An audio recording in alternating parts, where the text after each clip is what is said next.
My name's Hannah. I am a surrogate and am now 22 weeks pregnant. This is my first journey. I am Kelly. Hannah is our surrogate. We were partnered with Family Source back in 2020. The match with Hannah was ultimately the one that brought us our 22-week miracle baby. My husband and I started trying to have a baby in January of 2019. I think, like so many other women, when you start trying, you're like, okay, this is going to happen right away. And that was not the case for us. And I've always been someone who has believed that, if I try hard enough, I can make it happen. And that wasn't the case. So we tried naturally for 9 months. We saw a specialist who recommended a surgery. And after that, we did 2 years of IVF. Every test underneath the sun. It ended up being about 8 rounds of IVF.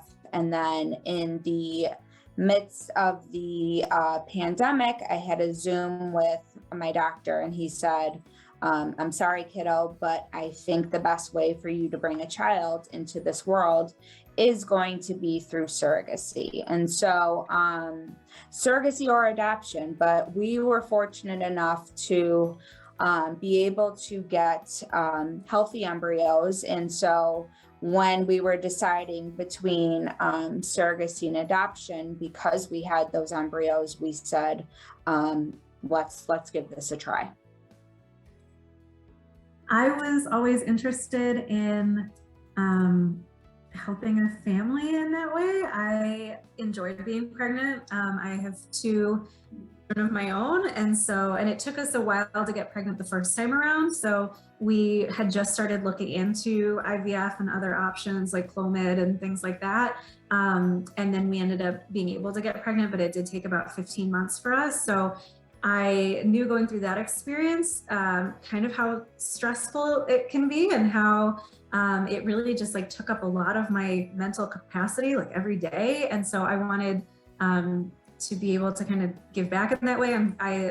Like I said, liked being pregnant a lot. I'm very done having my own children. I love my 2 children, but I don't want any more.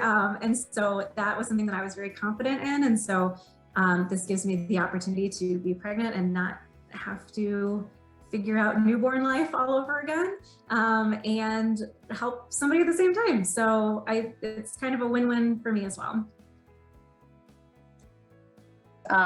It could make me start crying thinking about it, because when we met with Hannah and her husband, we instantly connected. There was no lull in conversation. I just immediately trusted her. I was just like, oh my God, this is perfect. And so she, on paper, looked perfect. And so, I had my guard up a little bit going into this conversation, but immediately she took that guard down right away. And we just knew.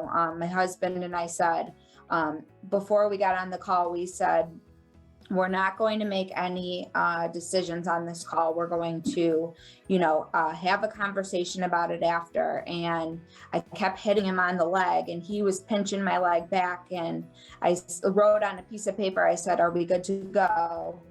And he was like, yes. And so on the call, we were like, will you be our surrogate, please? Just so excited. So it was amazing. So I read over the application, and what really stood out to me was the way that they spoke about each other in the application. There's questions about why do you think your partner would be a great parent? And that part just, really was impactful to me. And I was like, I want to make these people parents. This is so exciting. And then I think when we met on the call, it was funny because I think immediately we were all like, oh yeah, let's just do this. I think the other piece that was helpful for me in that meeting that I didn't know I was looking for was a similar sense of humor to my partners. The whole journey is bananas when you really think about it. Like there's so many ups and downs, and it's just, there's a lot to it. And so to be able to go into it, like, again, after all that they've been through, just like still with like this kind of positive outlook and humor about the whole thing, I think has been really helpful to me. Yeah, they literally showed up with donuts and Signs. matching socks. So they hung out just literally outside of the office. So that was at least very good vibes on the sign. I'll probably have it forever that they made for me. They printed out like a Go Hannah sign with some cute clip art and stuff. So I really appreciated having their support that day in person, even though they couldn't be in the room with me. Yeah, there was no doubt in our mind that we were going to attend that.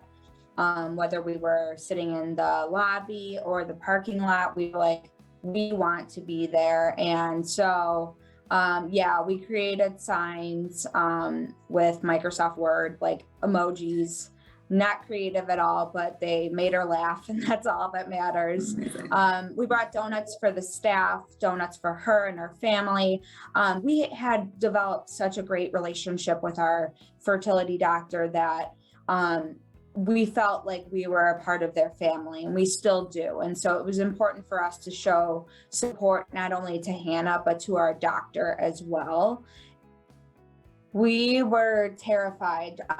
So in addition to only having, so we had 3, we now have 2, obviously, but what was the hardest thing for us was that I am unable to make any more eggs. And so I don't have the opportunity to make any more embryos, of course, that would be biologically 100% ours. And so our thought process was, we went in very cautiously. We were scared. We were like, okay, we have 3 chances of having a biological child. And we were never opposed to egg donors or anything like that. But of course, we were excited to have our own child. And so when we had the 3, we were very, very nervous. And the fact that it took on the first one, it was just, we were blown away.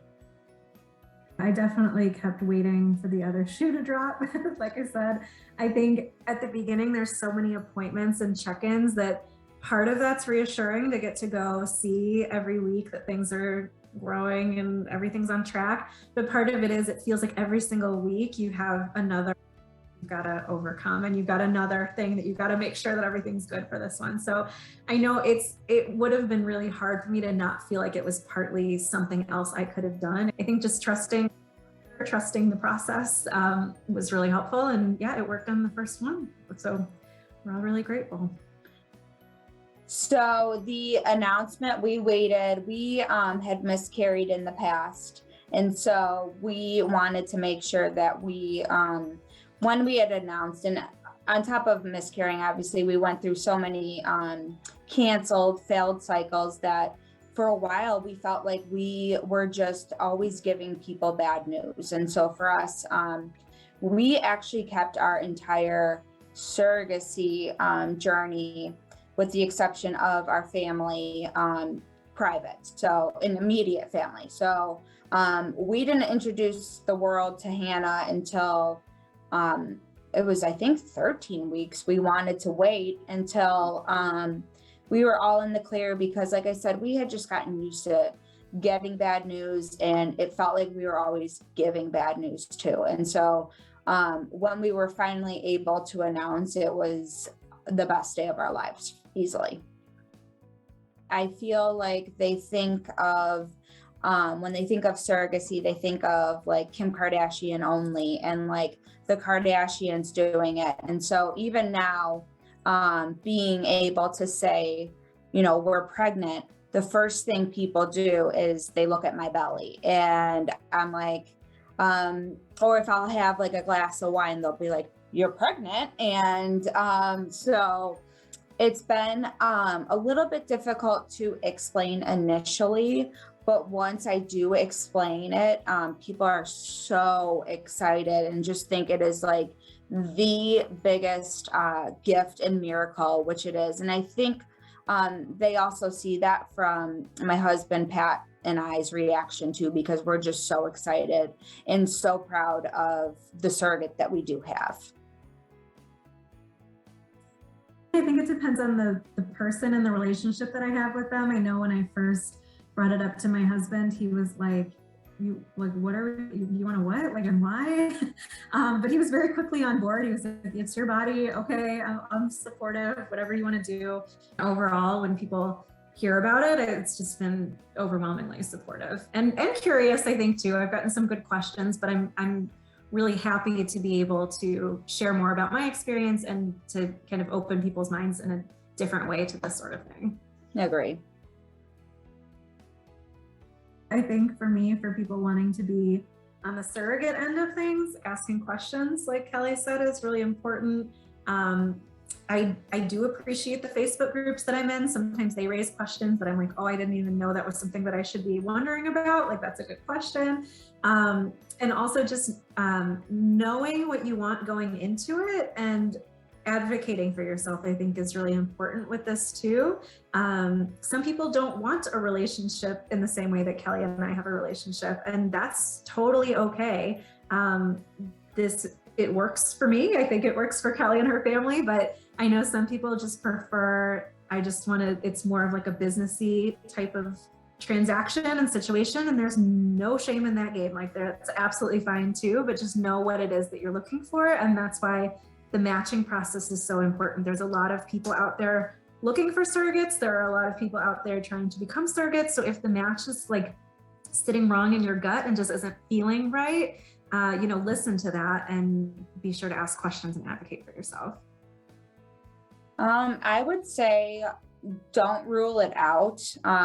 Take the time to look into it. Don't just say, oh, there's no way we'll be able to afford it. I think that is the number one misconception of it. And I also think that it does take strength to decide to get to that point as well.